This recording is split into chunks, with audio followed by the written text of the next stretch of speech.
তাওয়াক্কালতু ইলাইহি উনীব। আমি আমার বক্তব্যের শুরুতে ছোট ছোট তিনটি কথা বলবো। তিনটি কথা বলতে গিয়ে হয়তো 1-2 মিনিট লাগবে। প্রথমে পর্দার ভিতরে যে আমার মা খালারা আছেন ওনাদেরকে বলছি, হয় আপনারা শুনতে এসছেন, না হয় শোনাতে এসছেন। আপনাদের গলার স্বর, কণ্ঠ, শব্দ কেন পুরুষের কানে এসে পড়ছে, এটা খুব নোংরা। বিধায় আপনারা কণ্ঠস্বরকে হালকা করেন, কথা কম বলেন। পুরুষদেরকে বলবো, মজলিসে হয়তো বা লোক ছিল, শীতের কারণে অনেকে চলে গেছেন। আপনারা যে কজনই আছেন, আপনার চোখের সামনে যে ফাঁকা জায়গাটা আছে পোড়া করে নিয়ে সবাই সামনে আসেন। এটা আমি আপনাদের কাছে আবদার রাখছি। আর যে কটি লোক দাঁড়িয়ে আছেন হাতগুলো ধরে বলছি, ভাই বসে যান। এই মজলিসটা খারাপ লাগার মূলই আপনারা। তা আপনি কেন মজলিসের খারাপই করবেন? আপনি চলে যান, ভালো না লাগে চলে যান, দাঁড়িয়ে থাকিয়েন না। আপনারা আগে আসেন, আপনাদের দুইজনকে বলছি আগে আসেন, আসেন। কাছে ডাকছি, মহব্বত করছি। পেছনে ওই যে 3-4 জন বসে আছেন, চলে আসেন। মাশাআল্লাহ, লোক বোঝে কিন্তু একটু লেটে বোঝে। চলে আসেন। যত জমে বসবেন শীতের সময় তত ভালো লাগবে। আর বিশেষ করে নদিয়ার লোক 2-4 বছর থেকে একটা আমার সাথে সম্পর্ক গড়ে গেছে। জি বাপজি, আপনারা উঠবেন না? মনে মনে ভাবছে এই উঠাবে রে, ছাড়বে না। আপনারা ওই পেছনে 4 জন বসে আছেন লম্বা হয়ে, আসেন, চলে আসেন। আল্লাহর গোলাম, রসুলের উম্মত, আসেন আসেন। দেখেন ভালো লাগবে। আমি আল্লাহকে সামনে রেখে বলছি, ভালো লাগবে।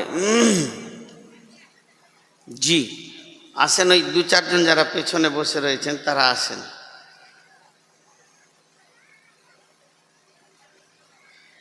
জি ভাই, এই গ্রুপটা আপনারা আগে আসতে পারবেন? দেখেন তো, আপনার মনকে জিজ্ঞেস করেন তো, এই গ্রুপটা, এই ফাঁকা জায়গাটা। আমি আপনাদেরকে যে কাছে ডাকছি এর পেছনে দলিল আছে ভাই, কোরআনে দলিল আছে। দলিল যদি না থাকতো তাহলে আমি এত গুরুত্ব দিতাম কেন? জি আপনারা একটু আগান, আগালে লাভ আছে। জায়গা ছাড়ো, আগে বাড়ো, নাম পাল্টাবে দাম বাড়বে। জি আগে বাড়েন। মা বোনেরা আপনারা কান খোলা করে শোনেন। জি এই গ্রুপটা আছেন চাচা, এই গ্রুপটা, হ্যাঁ, আপনাদের ছাত্রগুলোকে দিয়ে কোরআন শরীফগুলো মাদ্রাসায় পার করে দেন। এই কোরআন শরীফগুলো পার করে দেন, আড়াল হচ্ছে, সব সব মাদ্রাসায় পার করে দেন কোরআন শরীফগুলো। জান সকলে আমরা একবার মহব্বতের সঙ্গে বলি আলহামদুলিল্লাহ। যতটি লোক বসে আছি সবাই বলি আলহামদুলিল্লাহ। আল্লাহ আমাদেরকে সুন্দর করে বসার তৌফিক দিয়েছেন এবং শোনার তৌফিক দান করুন। আল্লাহ তাবারাক ওয়া তাআলা পৃথিবীতে মানুষ নামে প্রাণীটা পাঠিয়েছেন, তার পেছনে কোরআন পাঠিয়েছেন। কোরআন বুঝতে পারবে কি না তার পেছনে নবী পাঠিয়েছেন। এবং পৃথিবীর সেরা ইবাদত নামাজ আমাদেরকে দান করেছেন। সেরা কিতাব, যার উপরে কোনো কিতাব হয় না, সেই কিতাব আল্লাহ আমাদেরকে দিয়েছেন। তো এক কথাই বলতে গেলে আমাদেরকে সার্বাঙ্গীন মানে সব দিক থেকে সুন্দর করেছেন। আমরাই সুন্দর। আল্লাহ তাবারাক ওয়া তাআলা কালাম পাকের মধ্যে বলেছেন, লাকাদ খালাকনাল ইনসানা ফি আহসানি তাকবীম। আমি মানুষকে উত্তম আন্দাজা, অবয়ব দিয়ে তৈরি করেছি। মানুষের মতো এত সুন্দর প্রাণী আর নাই। মানুষকে চেতনা দিয়েছেন আল্লাহ। আল্লাহ মানুষকে চেতনা দিয়েছেন। মানুষ নিজের ইতিহাস জানতে বুঝতে চায়, অন্য প্রাণী জানতে বুঝতে চায় না। কোনো গরু ছাগল তার দাদার খালুর ব্যাপারে কথা শুনবে না, নানার ব্যাপারে কথা শুনবে না। আর মানুষকে যদি বলা হয় তোমার নানার বাপ কেমন ছিল বলবো, তো বসে বসে শুনবে আমার নানার আব্বা, আমার দাদুর আব্বা। তার মানে ইতিহাসের প্রতি মানুষের ট্রেস্ট আছে, খুব খুব এনজয় করে মানুষ। তো আল্লাহ তাবারক ওয়া তাআলা এই পৃথিবীটাকে আবাদ করেছেন দুইজনকে দিয়ে। ইয়া আইয়ুহান নাসুত্তাকু রব্বাকুমুল্লাযী খালাকাকুম মিন নাফসিন ওয়াহিদাতিন ওয়া খালাকা মিনহা যাওজাহা ওয়া বাসসা মিনহুমা রিজালান কাসীরান ওয়া নিসাআ ওয়াত্তাকুল্লাহাল্লাযী তাসাআলুনা বিহি ওয়াল আরহাম ইন্নাল্লাহা কানা আলাইকুম রাকিবা। আল্লাহ বলছেন, হে মানুষ সকল, ওই আল্লাহকে তোমরা ভয় করো যে আল্লাহ একটা মানুষ থেকে তার বিবিকে বানালেন, আর বিবিকে বানানোর পর তাদের দুইজনকে দিয়ে সারা পৃথিবীতে রিজালান কাসীরান ওয়ান নিসাআ, গাদা গাদা পুরুষ, গাদা গাদা মহিলা বানালেন। পৃথিবীতে প্রথম দুইজন আদম আর হাওয়া, এরপর বাড়তে বাড়তে এখন আদমশুমারিতে চলে এসছে 800 কোটি। আর কত কোটি যে কবরে গেল আল্লাহ জানে, আর কত কোটি পৃথিবীতে আসবে এরপর সেটাও আল্লাহ জানে। তো আল্লাহ তাবারক ওয়া তাআলা টোটালে মানব কুলেরটাকে এইভাবে রেখেছেন, মনুষ্য জগতের ধারণটাকে এইভাবে রেখেছেন। আল্লাহ 3টে ভাগ করেছেন। মা বোনদেরকে বিশেষ করে বলছি, আজকের বক্তব্যটা খেয়াল রাখবেন। মেয়েদের বক্তব্য 75% হবে, 25% পুরুষের হবে। তবে পুরুষদের যতটুকুই হবে অত্যন্ত গুরুত্বপূর্ণ হবে। বিশেষ করে মেয়েরা এই কথাটাকে খেয়াল করি। আল্লাহ কি বলতে চাইছেন? বিসমিল্লাহির রহমানির রহিম। দারাবাল্লাহু মাসালান লিল্লাযীনা কাফারু ইমরাতা লুতিন কানাত তাহতা আবদাইনি মিন ইবাদিনা সালিহাইনি ফাখানাতাহুমা ফালাম ইগনিয়া আনহুমা মিনাল্লাহি শাইআ ওয়া কিলা দুখুলান নারা মা'আদ দাখিলিন।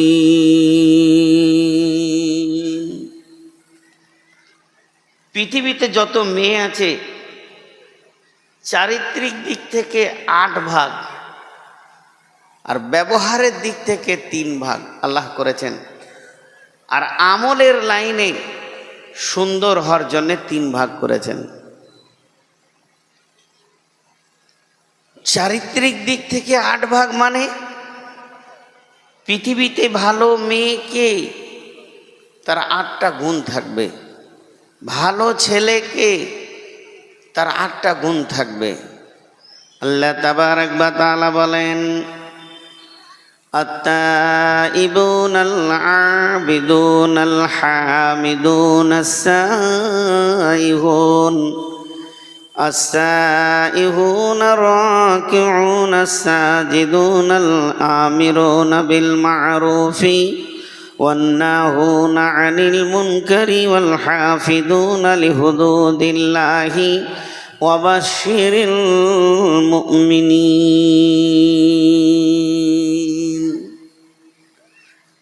একটা হলো পুরুষ, একটা হলো নারী, দুইটাকে মিলিয়ে দিলে ওটার নাম হবে দাম্পত্য জীবন, বৈবাহিক জীবন। এই বৈবাহিক জীবন নিয়ে বলতে গিয়ে আমার রব বলছেন, পৃথিবীর ভিতরে ভালো পুরুষকে আমার নজরে পাত্র ভালোকে, যার ভিতরে 8খানা গুণ আছে। 1 নম্বর হলো আত-তাইবুনাল আবিদুনাল হামিদুনাস সাইহুন আর-রাকিউনাস সাজিদুনাল আমিরুনা বিল মা'রুফি ওয়ান নাহুনা আনিল মুনকারি ওয়াল হাফিদুনা লিহুদুদিল্লাহি ওয়া বাশশিরিল মুমিনিন। এই ছেলে তুমি ওটা কি আনছো? তোমার হাতে ওটা কি? তো কোরআন শরীফ কি ডায়েরির মতো আনবে না বুকে করে আনবে? হ্যাঁ, কোরআন শরীফ আনছে তো মনে হচ্ছে একটা ডায়েরি আনছে। আর ওই দিকে 4টা লোক আছে, ওদেরকে কি ভাষা বললে যে বুঝবে, বসবে আল্লাহ জানে। মাথাতে যে কি পোকা আছে, দাঁড়িয়ে আছে টাট্টু ঘোড়ার মতো। ও বসলেই ওর বংশের বেজ্জুতি হয়ে যাবে। ওর বাপও বসে নাই, ওর দাদাও বসে নাই। ধ্যান দেন। তাহলে ভালো পাত্রের 8টা গুণ, তেমনি মেয়েদের ভিতরে ভালো মেয়েরও 8টা গুণ হবে। মুসলিমাতিন মুমিনাতিন কানিতাতিন তাইবাতিন আবিদাতিন সাইহাতিন সাইয়্যিবাতিন ওয়া আবকারা। যেমন নারী তেমনি পুরুষ, দাম্পত্য জীবন সুন্দর হবে। তো আল্লাহ তাবারাক ওয়া তাআলা বলছেন, পৃথিবীর ভিতরে আমি মেয়েদের 3টি ভাগ করেছি, 3টি আয়াতে। এখন পৃথিবীর বুকে যতগুলি মেয়ে বেঁচে আছে তাদের 3টি ভাগ। পৃথিবীর কথা বাদ দেন, আজকে যে গ্রামে প্রোগ্রাম, এইখানে ভিতরে 3 ধরনের মেয়ে আছে। একটা প্রথম ভাগ হলো, কিছু মেয়ে আছে যাদের বিয়ে হয়ে গেছে, কিছু মেয়ে আছে যাদের বিবাহ হয়নি। তাহলে প্রথমে 2 ভাগ। কিছু মেয়ে রয়েছে যাদের বিয়ে হয়নি, এদের একটা আলাদা দল। যাদের বিয়ে হয়ে গেছে এদের একটা আলাদা দল। এরপরে যাদের বিয়ে হয়নি ওদের আর দ্বিতীয় কোনো দল নাই, ওরা একটাই থাকবে। কিন্তু যাদের বিয়ে হয়ে গেছে এরা 2 ভাগে বিভক্ত হয়ে যাবে। একটা মেয়ের স্বামী ভালো, আর একটা মেয়ের স্বামী হলো লুচ্চা মাতাল, জুয়ারি সুদারু। 2 জন মেয়ে কেমন করে দুনিয়া করবে? তাই আমার আল্লাহ বলছেন, ও মহিলার দল, তুমি যদি মনে করো আমার স্বামী ভালো, আমার স্বামী পরেশগার, আমার স্বামী তাহাজ্জুদের নামাজ পড়ে দান করে খয়রাত করে, লুচ্চা নয়, সে মদ খাই না, সুদ খাই না, জুয়া খেলে না, এই রকম পৃথিবীর মাটিতে আমি দামি একটা স্বামী পেয়েছি, আমার ভাগ্য ভালো, আমি ওই স্বামীকেই কেন্দ্র করে জান্নাতে চলে যাব।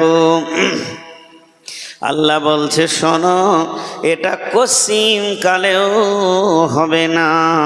স্বামীর আমলে তুমি জান্নাতে যাবে এটা হবে না, তোমাকে তোমার নিজের আমলের ময়দানে দাঁড়াতে হবে। তাই যদি হতো 2 জন নবীর বিবি জাহান্নাম যেত না। সেই 2টি নবীকে দারাবাল্লাহু মাসালান লিল্লাযীনা আমানু কাফারু ইমরাতান নূহি ইমরাতা লুতিন তাহতা আবদাইনি মিন ইবাদিনা। ওরে মেয়েদের দলেরা, তোমরা মন দিয়ে শোনো, তোমাদের সামনে 2টি মেয়েকে আমি পৃথিবীতে পাঠিয়েছিলাম। শুধু পাঠাইনি, তাদেরকে আমি নবীর মতো স্বামী দিয়েছিলাম। নবী মানে পৃথিবীর সেরা চরিত্রবান পুরুষরাই নবী হয়। তারা নবীর বিছানায় শোয়ার সুযোগ পেল, তারা নবীর কম্বলে ঢোকার সুযোগ পেল, তারা নবীর লেপের ভিতরে থাকার সুযোগ পেল, তারা নবীর বালিশে মাথা দেওয়ার সুযোগ পেল। তাদের নসিব আমি কত ভালো করেছিলাম, তারা নবীর নিচে নিজের জীবনটা কাটাবে। নবী মানে চরিত্রবান মানুষের তলায় তারা নিজের জীবন কাটাবে।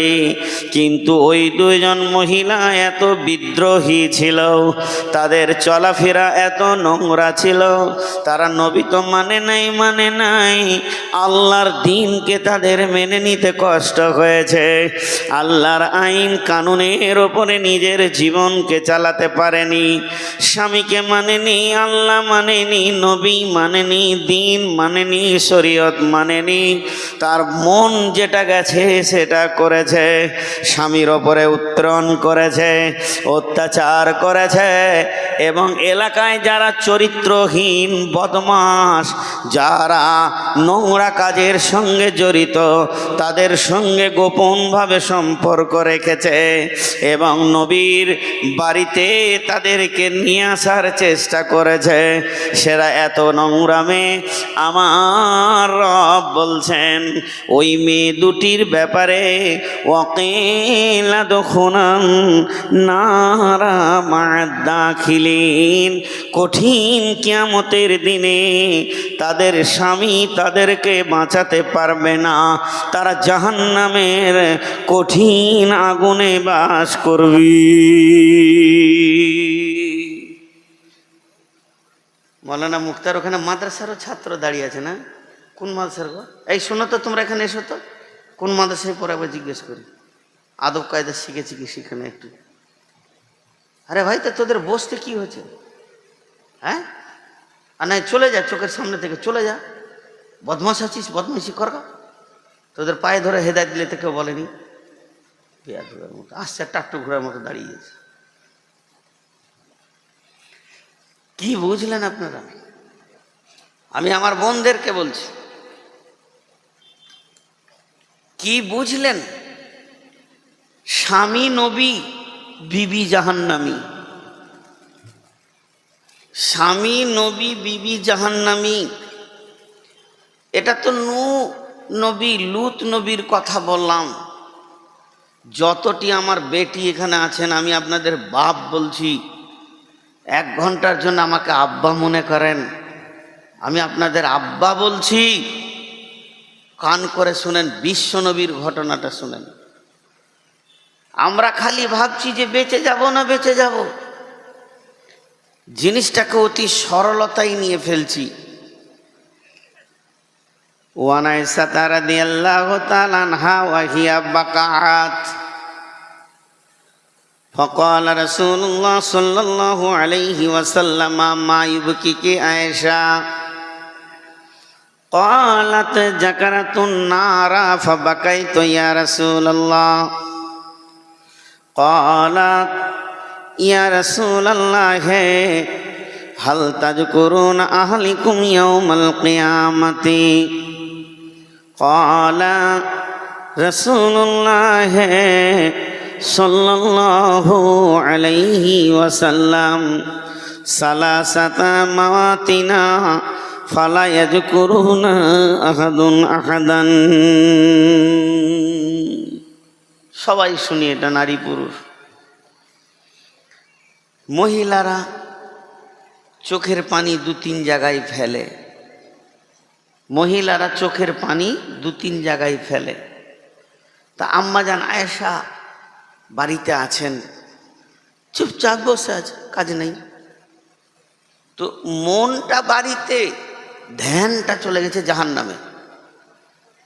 কোনো সময় দেখবেন আমাদের ওই রকম হয়, বেশিরভাগ নামাজে হয় খারাপ জিনিস ওটা, কিন্তু বাড়িতে বসে আছি আর অন্য চিন্তা করছি। আমার যেমন হয়, বাড়িতে বসে আছি, কালকে কি করে যাব, নদিয়া অত দূর, কোন দিকে যাব, আছি বাড়িতে। এই মহিলা, এই মহিলা, এই মহিলা, পাগলি তোকে বাইরে বের করে দেয়, ছি ছি ছি, যাও বাইরে যাও। তো ধ্যানটা অন্যদিকে চলে যায়। কথা কম বলেন, আপনার মাইক অনেক ভালো, এরকম সুন্দর মাইক পেলে জান ঠান্ডা হয়ে যায়। গতকালকের মাইক ছিল, মনে হচ্ছে যেন বিপদে পড়েছি এসে জালসায়। না, ওটা আবার শুনবে কেন? তো এসে দাঁড়িয়ে গেল কেন টাকটু ঘোড়ার মতো? ওকে কে বসাবে? ওর কাছে কে খবর পাঠাবে যে তোকে বসতে হবে? বায়ান বন্ধ করে করে খালি আমাকে বলতে হয়েছে। হ্যাঁ, না কোনো অসুবিধা নেই, এইখানে চেয়ারেতে চলে আসো। নদিয়ার লোক খারাপ মনে করবেন না, মাঝে বক্তব্যকে বন্ধ করে 2 মিনিট বলছি, আপনাদের পাগুলো ধরে বলছি। নদিয়ার লোক মানুষের সামনে সামনে খুব অপমান করতে পারে।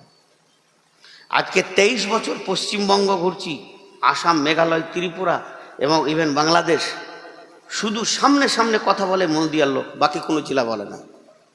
না, সবটা ভালো লাগে। ওই লুল্লি কুল্লি হুমাজাতুল লুমাজা বলছি, তারপরে বলছো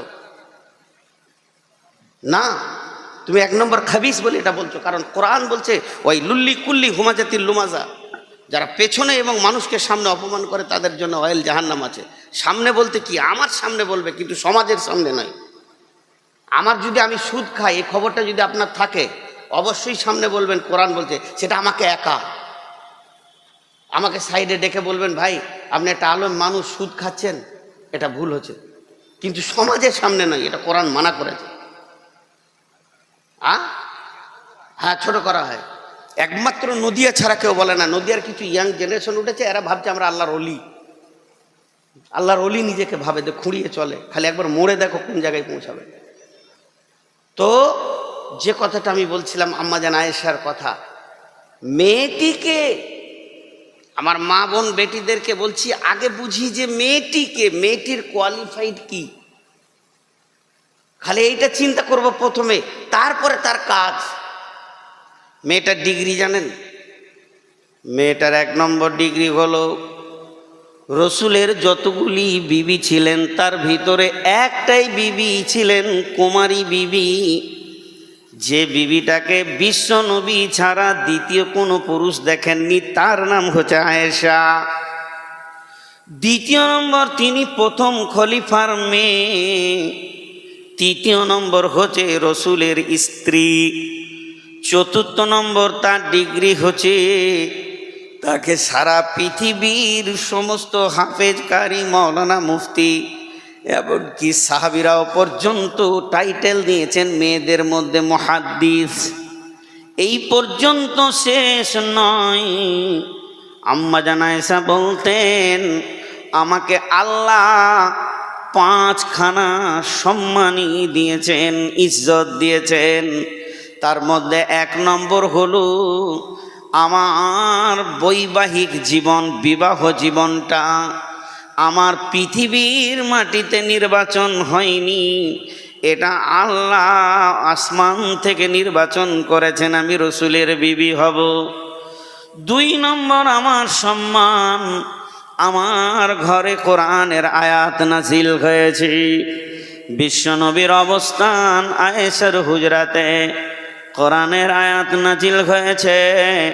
আমাকে আল্লাহ 3 নম্বর সম্মান দিয়েছেন, যেদিন নবীজি আমার বিছানায় রয়েছেন, সেই রাত্রিতে শাবে মেরাজ হয়েছে রসুলের। আমার বিছানা থেকে বিশ্ব নবী শাবে মেরাজের রাত্রির পরিদর্শনে গেছিলেন। 4 নম্বর, আমার বুকে মাথা দিয়ে আমি দয়ার নবীকে চিরবিদায় দিয়েছি। 5 নম্বর, আমার সম্মান আমার আল্লাহ দিয়েছেন। আজও বিশ্ব নবী যেখানে শুয়ে আছেন ওই মাটিটা আম্মা জান আয়েশার ঘর। তার বিছানাকে সরিয়ে বিশ্ব নবী আজও ওখানে শুয়ে আছেন।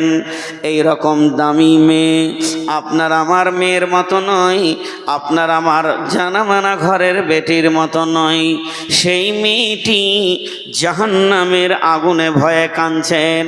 ওয়াহিয়া বাকাত ফাকালা রাসূলুল্লাহ সাল্লাল্লাহু আলাইহি ওয়াসাল্লাম, আল্লাহর নবী যখনই আম্মা জান আয়েশা কেঁদে ফেললেন, নবীজি ঘরে ছিলেন, সমস্ত ব্যস্ততাকে বাদ দিয়ে নবীজি আসলেন কোথায়? আয়েশার কাছে, এবং আম্মু জান আয়েশাকে বললেন, মা ইউবকি আয়েশা, আয়েশা রে, কে তোমাকে কাঁদালো? কোন কষ্ট তুমি পেয়েছো যে তুমি কাঁদছো? কি তোমার হয়েছে? কেউ উঁচু নিচু কথা বলেছে কিনা?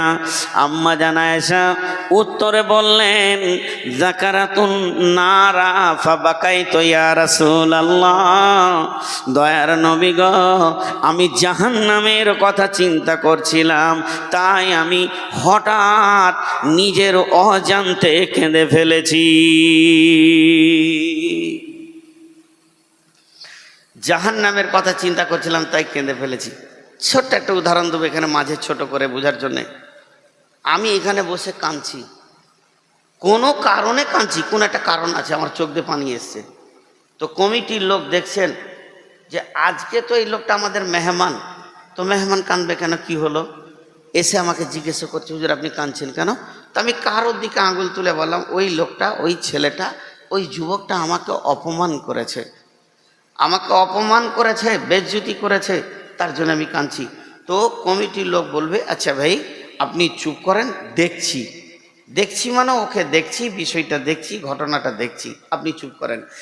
কিন্তু কোনো লোক যদি কাঁদে, বা আমি যদি কাঁদি, বা আপনি যদি কাঁদেন, আর যদি জিজ্ঞেস করা হয় কাঁদছো কেন, আর ওই লোক যদি উত্তর দেয় আমি জাহান্নামের ভয়ে কাঁদছি, তো পৃথিবীর কেউ বলবে না যে আমি দেখছি, তুই চুপ কর, ও চুপ হয়ে যাবে। পৃথিবীর কেউ বলবে না এই কথাটা বাঁয়ে জমা রাখেন, ডান দিকে নয়। এমনকি বিশ্ব নবীও আয়েশাকে বললেন না যে আমি দেখছি তুমি কাঁদিও না। বিশ্ব নবী যখনই শুনলেন আয়েশার মুখে যে আমি জাহান্নামের আগুনের ভয়ে কাঁদছি, তো বিশ্ব নবী স্টার্চু হয়ে গেলেন, চুপ হয়ে গেলেন। কিন্তু মেয়েদের ভিতরে অনেক চালাক ছিলেন আম্মু জান আয়েশা। তিনি কি দেখলেন, কি বুঝলেন এখান থেকে, যে আমি কেঁদেছি, আমার চোখের পানি রসুলের কলিজাতে লেগেছে, আমার চোখের পানিটা এত গুরুত্ব হয়ে গেছে যে রসুলকে প্রভাবিত করেছে, রসুলকে চঞ্চল করে তুলেছে, তাহলে রসুল তো আমাকে ভালোবাসে, এই প্রমাণটা একটা বেরিয়ে আসলো। এই প্রমাণটা যখন বেরিয়ে আসলো, তখন উনি আর একটা সুযোগকে গুছানোর চিন্তা নিলেন। সেটা কি জানেন? আম্মা জান আয়েশা ভাবলেন, স্বামী আমার, নবী আমার, আখিরি পয়গম্বর আমার, প্রিয়তম আমার, তিনি আমাকে কত ভালোবাসেন। আমি কান্না করেছি, তিনি অস্থির হয়েছেন, স্থির থাকতে পারেননি। তাহলে এই সুযোগে আমি কাজকে গছিয়ে নিই।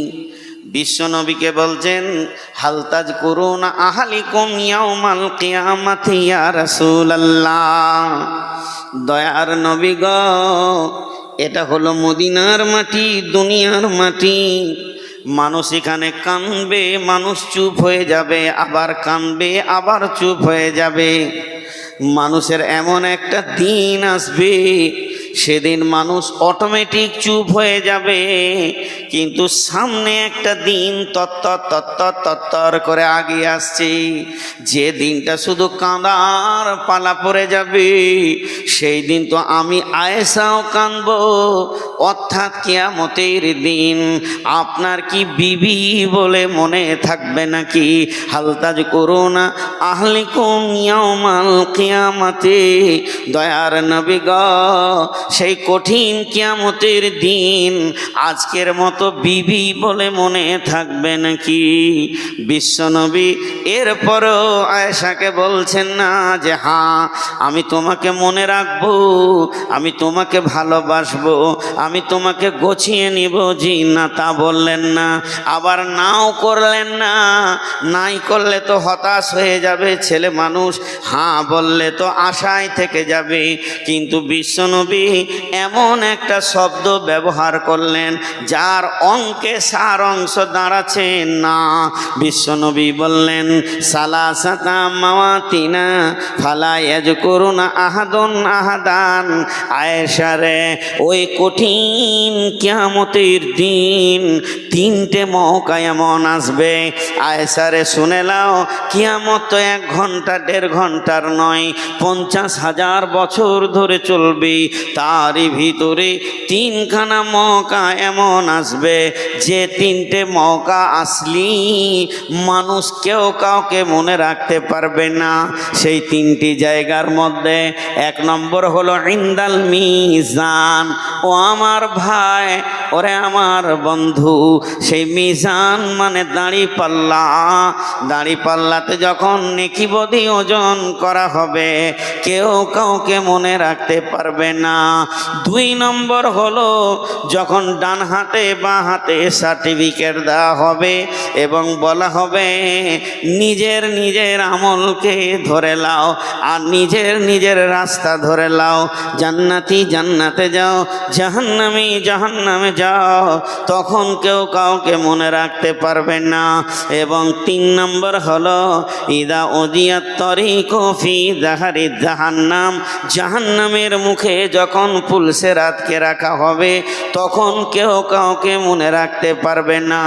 ভাই আমার, বন্ধু আমার, মা আমার, বোন আমার, বেটি আমার, এই হাদিসটা থেকে আমরা রিজাল্ট কি পেলাম? বিশ্বনবীও পর্যন্ত নিজের বিবির ব্যাপারে 100% তাকে গ্যারেন্টি দিলেন না। তার মানে নিজের নিজের আমল তৈরি করো। লূত আর নূহের বিবির ব্যাপারে আল্লাহ প্রকাশ করে দিয়েছেন কোরআনে, ওয়াকিল আদখুলান নারা মা'আদ-দাখিলিন, তারা চিরদিন জাহান্নামে থাকবে। কিছু জিনিস আছে ভাবতে হয় ভাই, মেহমান, কিছু জিনিস ভাবতে হয়।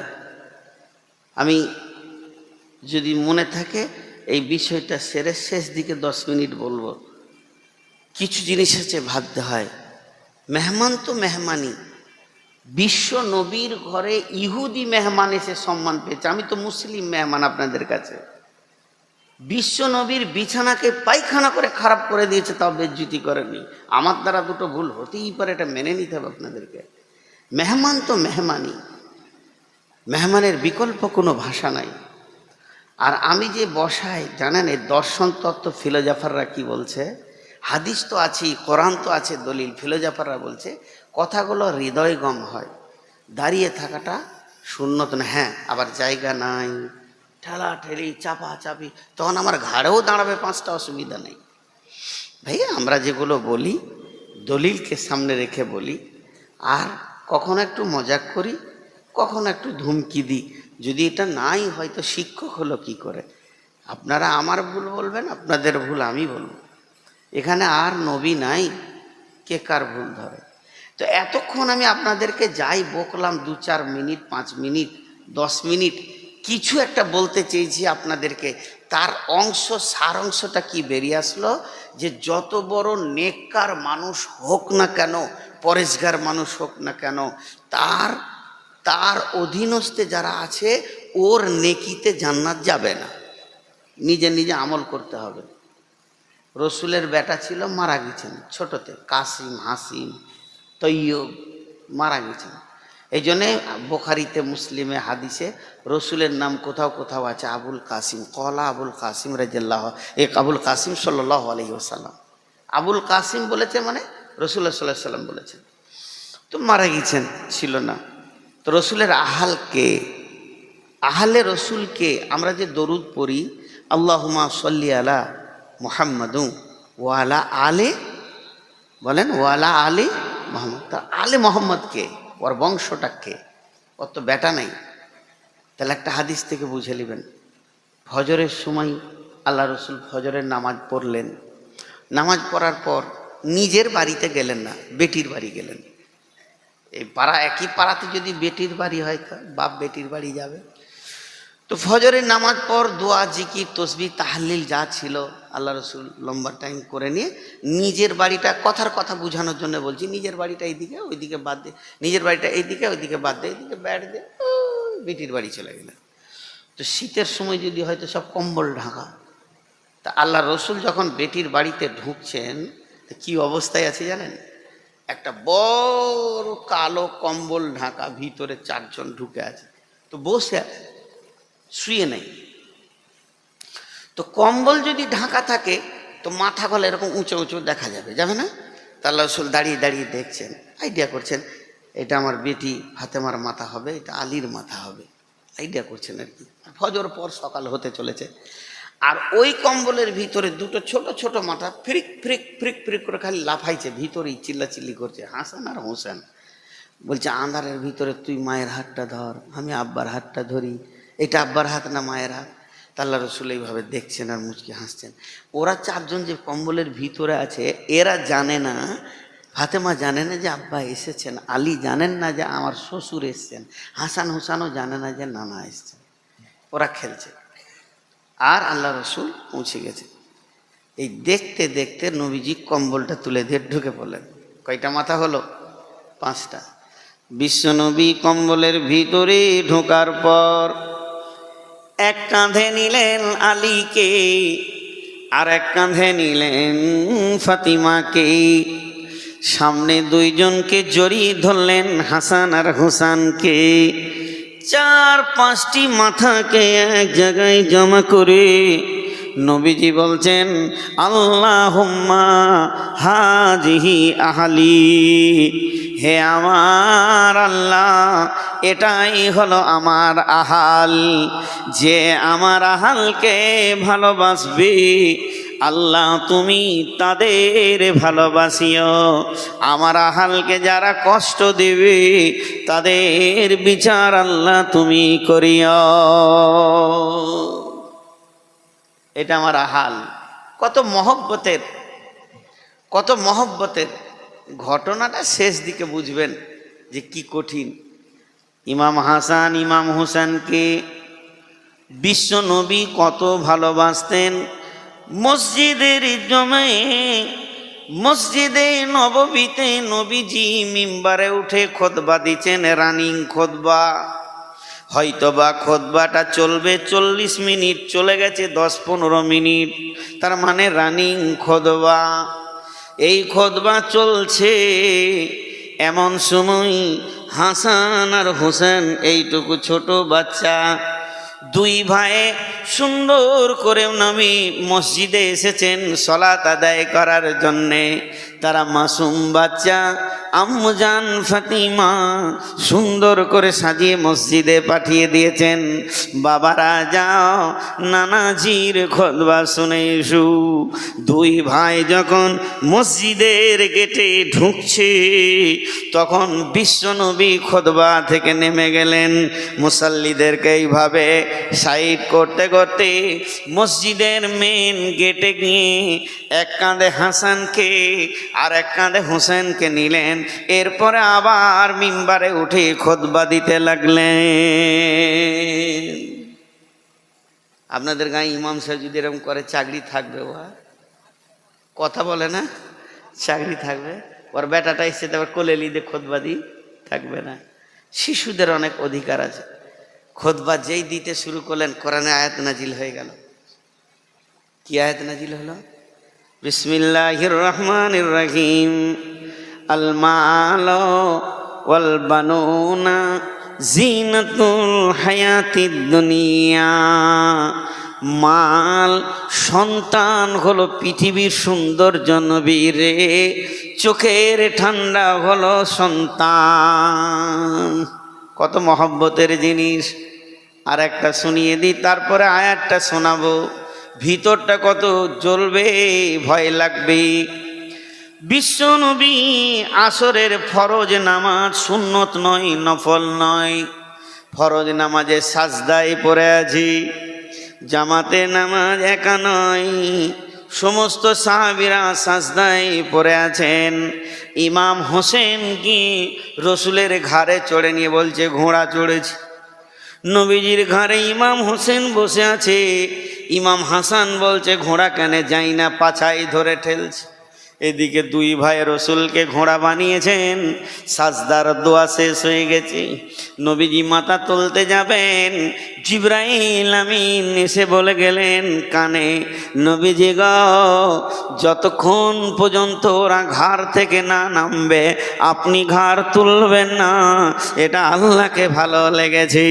সাহাবীরা বলছেন, এত লম্বা সাজদা কেন? কাছাকাছি সাহাবীরা দেখেছেন রসুলকে ঘোড়া বানানো হয়েছে। 2 দুই নাতিতে ঘাড়ে চড়ে নিয়েছে, হাত বাড়িয়ে নামাতে যাচ্ছে, বিশ্বনবী হাতটাকে ঠেলে দিলেন। আল্লাহর পারমিশন নাই এদেরকে নামানোর জন্যে, অথচ এই আহাল, এত ভালোবাসা, এত প্রেম, এত প্রীতি, এত মহাব্বত। সূরা কাফের ভিতর আয়াত নাজিল হলো, কুলমা কুনতু বিদআম মিনার রাসূল, হে নবী তুমি তোমার আহালদেরকে ডাকো, হোসেনকে ডাকো, হাসানকে ডাকো, ডাকো আলীকে, ডাকো ফাতেমাকে, ওদের কানে ভরে দাও এই আয়াতটা। তুমি কোনো নতুন নবী নও, তোমার আগে অনেক নবী চলে গেছে, কম বেশি 1.5 লাখ নবী চলে গেছে। হে নবী মুহাম্মদ, তুমি যদি আখিরি নবী, তার মানে তোমার আগে সব নবী সিরিয়াল শেষ হয়ে গেছে। হে নবী মুহাম্মদ, নিজেকেই তুমি নবী ভাবিও না, এর আগে অনেক নবী চলে গেছে। অতএব তোমার আহালকে বলে দাও, কিয়ামতের মাঠে যখন হিসাব শুরু হবে, তখন হিসাবের পাতা যখন জমা করা হবে, হিসাবের খাতা যখন জমা করা হবে, নবীর বেটি ফাতেমা বলে কোনো রকম কনসিডার হবে না, নবীর জামাই বলে কোনো বেনিফিট থাকবে না। হাসান হোসেন নবীর নাতি যে ঘাড়ে চড়েছে নামাজে, এই বলে আমার আল্লাহ সেদিন কোনো কনসিডার করবে না। নিজের নিজের আমলে আল্লাহকে রাজি করে নিজের নিজের ময়দানে গিয়ে দাঁড়াতে হবে। বিশ্বনবী ওই দিন সমস্ত চোখের পানিতে আহাল বংশদেরকে বলেছিলেন, ও মা বেটি ফাতেমা রে, নিজের আমল নিয়ে নিজে তৈরি হয়ে যাও। এর জন্যে সারা দুনিয়াকে ওই আয়াতে আল্লাহ কি জ্ঞান দিচ্ছেন, দরাবাল্লাহু মাসালাল লিল্লাযিনা কাফারু ইমরাতা নূহিন ইমরাতা লূতিন কানাতা তাহতা আবদাইনি মিন ইবাদিনা সালিহাইনি ফাখানাতাহুমা ফালাম ইগনিয়া আনহুমা মিনাল্লাহি শাইআ ওয়া কিলা দুখুলান নারা মা'আদ দাখিলিন।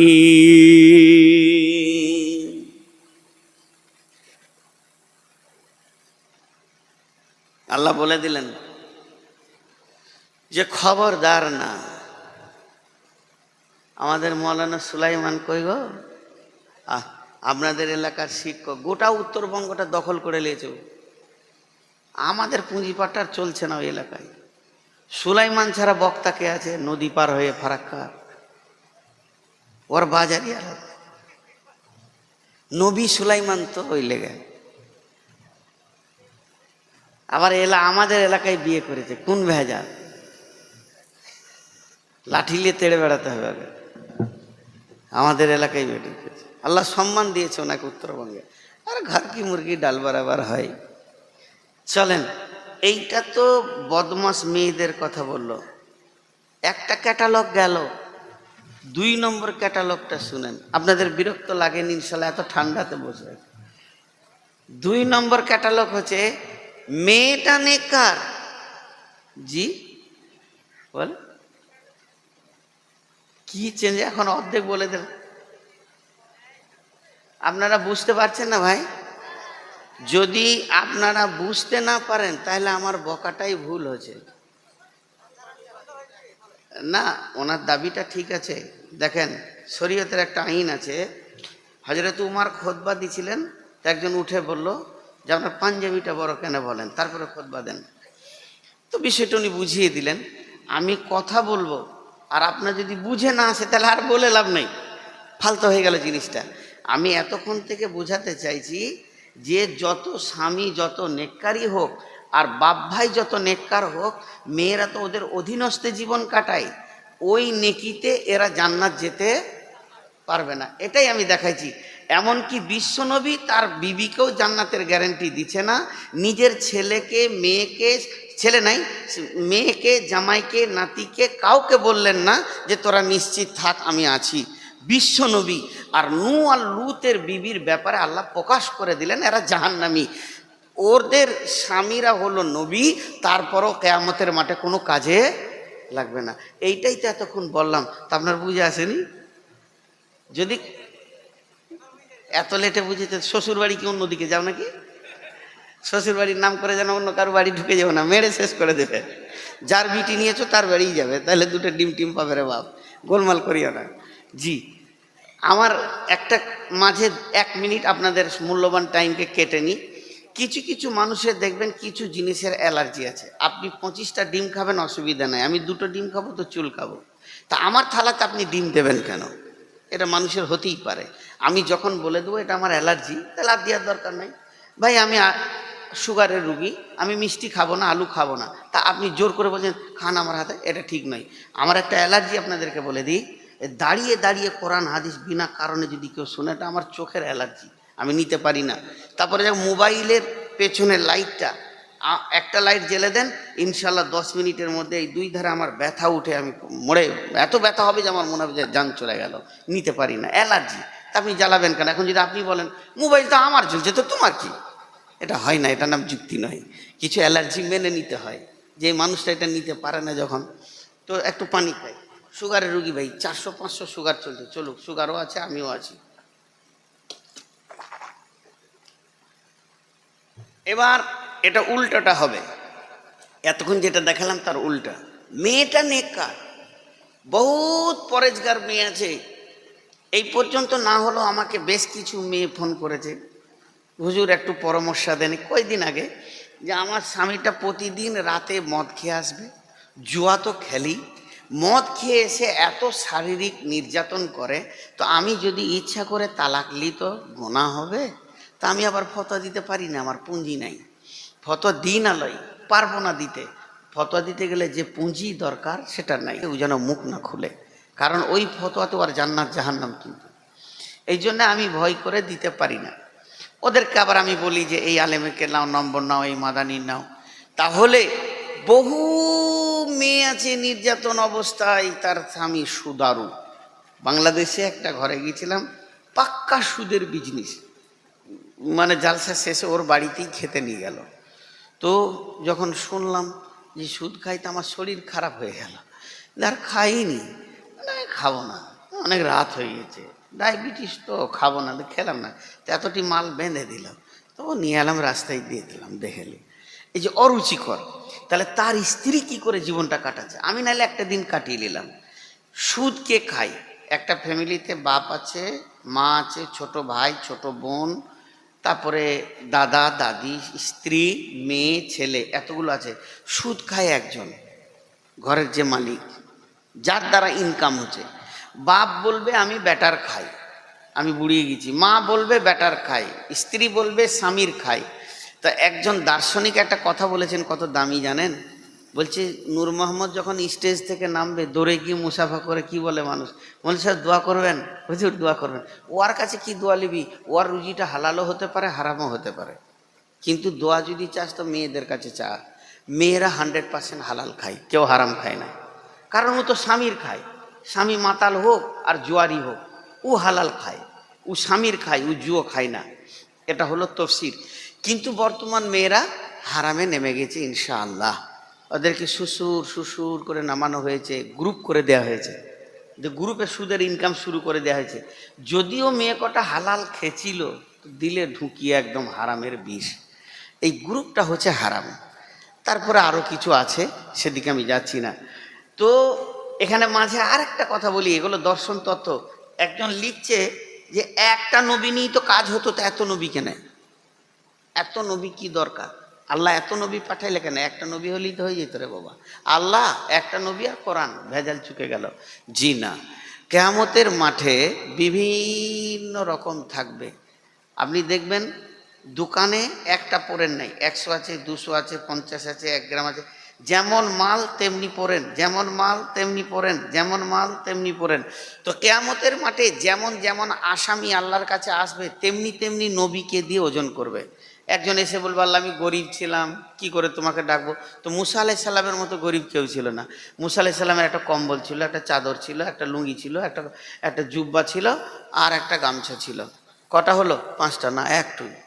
এত গরিব, ওইটুই চাদর, ওইটুই কাঁথা, ওইটুই কম্বল, ওইটুই লুঙ্গি, জীবনটা কাটিয়েছে মুসা। কেউ যদি বলে যে আমি বন্দী ছিলাম জেলে, কি করে তোমাকে ডাকবো? তো ইউসুফ আলাইহিস সালামকে নেওয়ার বিচার হবে। কেউ যদি বলে আমি রোগা ছিলাম, তা আইয়ুব আলাইহিস সালামকে নিয়ে ওর বিচার হবে। তার মানে এই নবীগুলো হচ্ছে কিয়ামতের মানে বাট খাড়া, যেমন মাল আসবে তেমনি বিচার হবে নবীকে দিয়ে। হ্যাঁ হ্যাঁ, তো মেয়েদের 3 ধরনের আসবে ওখানে।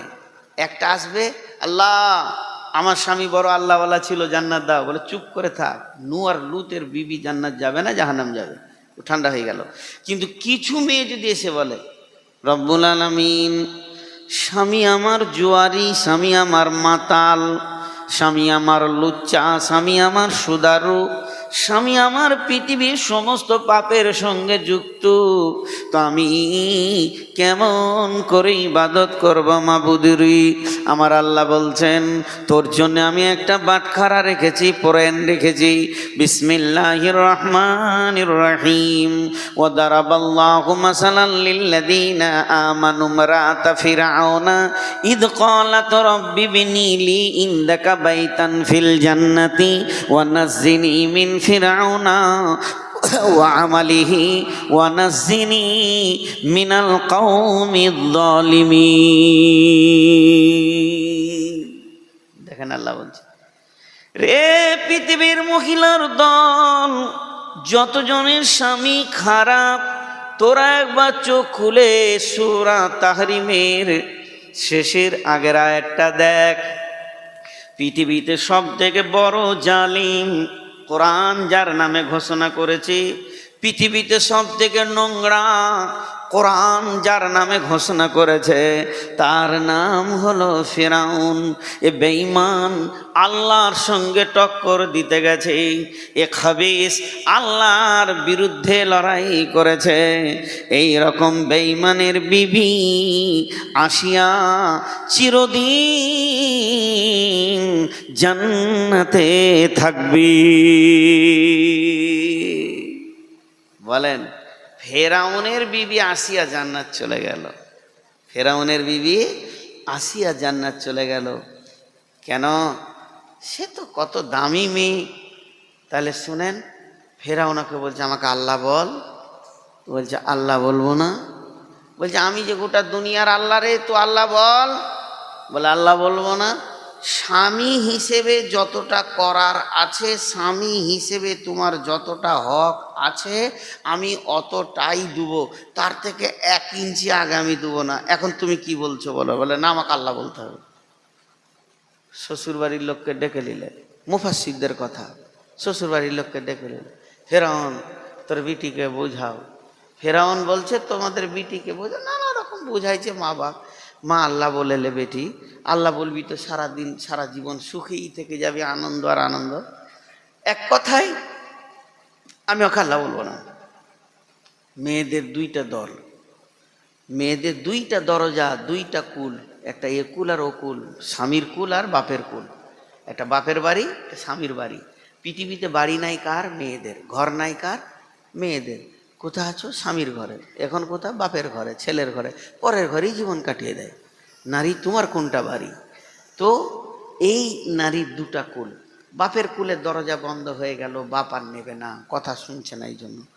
এবারে স্বামী বলছে তুই কি ভেবেছিস আমার ঘরে থাকবি আর আমার খাবি আর আমার বিরুদ্ধে কথা বলবি, আর গোটা দুনিয়া মিশরওয়ালা আমাকে সাজদা করছে, আল্লাহ বলে তুই করবি না? বাস শারীরিক আর মানসিক নির্যাতন গোটা শরীরকে জর্জরিত করে দিল মেরে।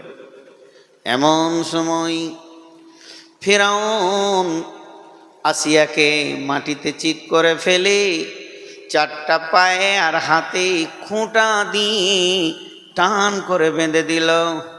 তাফসীরের মধ্যে এসেছে বিছানাটা কাঁচ ভেঙে করা হয়েছিল, নরম শরীর আসিয়া শুয়ে আছে, আর একটা বিরাট বড় চাং পাথরকে আসিয়ার বুকের সামনে কয়েকটা সৈন্য এইভাবে ধরে আছে এবং আসিয়াকে বলছে, ফিরআউন আসিয়া রে, একবার তাকিয়ে দেখ তোর মতটা কত ভয়ানক। এখনো তুই কি বলছিস বল? তোকে 1 চান্স দিছি। না আল্লাহ বলবো না। তোকে দ্বিতীয় চান্স দিয়েছি, না আমি আল্লাহ বলবো না, এটা তোর শেষ চান্স। এখন তুই কি বলবি আমাকে শোনা। এই পাথরটা ছেড়ে দিলে মাটির সঙ্গে তুই মিলে যাবি, তুই মরমর করে ভেঙে চ্যাপ্টা হয়ে যাবে, জান চলে যাবে। এবার আসিয়া কি বললেন, আসিয়ার মুখ দিয়ে কি বের হলো আমার আল্লাহ কোরআনে দিয়েছেন।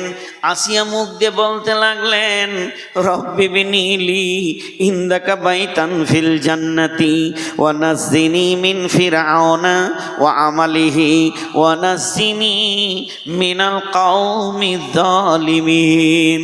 হে আল্লাহ, আমি তোমার প্রেমে, তোমার মহব্বতে তোমাকে ছাড়া অন্য কাউকে সাজদা করছি না। ফেরাউনকে আল্লাহ বলে মানছি না, এটা শুধুমাত্র তোমার প্রেম মাবুদ রে। অতএব আমার বাপের কুলের দরজা বন্ধ, শ্বশুর কুলের দরজা বন্ধ। রব্বি বিনিলি ইন্দাকা বাইতান ফিল জান্নাতি, তোমার জান্নাতের কাছে আমার একটা ঘর বানিয়ে দাও। ওয়া নাজ্জিনি মিন ফিরআউনা, বেঈমান ফিরাউন থেকে আমাকে নাজাত দাও। ও আমালিহি, এবং ওর বদ আমল থেকে তুমি আমাকে বাঁচাও। ওয়া নাজ্জিনি মিনাল কওমিজ জালিমিন, এবং জালেম কম থেকে তুমি আমাকে বাঁচাও। এই যখনই দোয়া করলো, ফিরাউন পাথরটা যেই ছেড়ে দিল, আসিয়া মরমর করে চলে গেল দুনিয়া থেকে। কিন্তু যখন ফিরাউন পাথর ছাড়েনি, ঠিক এই মুহূর্তে আল্লাহ সমস্ত আসমানগুলোকে কাঁচের মতো করে দিয়েছে আসিয়ার জন্যে, এবং জান্নাতের দরজা খুলে দেখিয়ে দিল, আসিয়া রে তোর জন্যে তোর বাপের স্বামীর দরজা বন্ধ হলো, আমি আল্লাহর দরজা বন্ধ হয়নি। কি বুঝলেন এখান থেকে? এই আয়াতটা থেকে বোঝা গেল, স্বামী যত নোংরা হবে হোক, মেয়েরা আমল করলে জান্নাত পাবে। ভেজাল চুকে গেল। ওর স্বামীর সঙ্গে ওই মাতালের সঙ্গে আল্লাহ ওকে জাহান্নামে দিবে না, জান্নাতে দিবে। তাহলে মেয়েদের বিয়ে হওয়া মেয়েদের দুটো গ্রুপ, একটা হলো স্বামী ভালো, একটা স্বামী খারাপ, বলে দেয়া হলো, শেষ হয়ে গেল। তাহলে যে মেয়েগুলির বিয়ে হয়নি, এখনো কোনো স্বামী দেখেনি, স্বামী আসেনি, তো সেই মেয়েগুলো কি করবে? তাদের বিচার কি করে হবে? তারা যা মন যাবে তাই করবে দুনিয়াতে, তাদেরকে আটকাবারও কেউ নেই, বকারও কেউ নেই। এখন যুগ খারাপ হয়ে গেছে গো। বলছি বয়ফ্রেন্ড, শালা ইংরেজি বলছি গো, আমাদের আবার মুখ দিয়ে বের হচ্ছে না। গার্লফ্রেন্ড, জি খারাপ মনে করে নিয়েন না, ছোট ছোট ছেলে রয়েছে। মালদায় জালসা করতে গেছিলাম এই 2 সপ্তাহ আগে, ওখান থেকে আসাম গেলাম। তো ট্রেনে যেতে লেট হয়েছে, 8টার সময় নামলাম, তো ওরা গাড়ি পাঠিয়েছে 4 চাকা, আমাকে নিয়ে যাচ্ছে। তো একটা রাস্তা ফাঁকা মাঠ, 3-4 কিলোমিটার ফাঁকা, মাঝে একটা ব্রিজ আছে।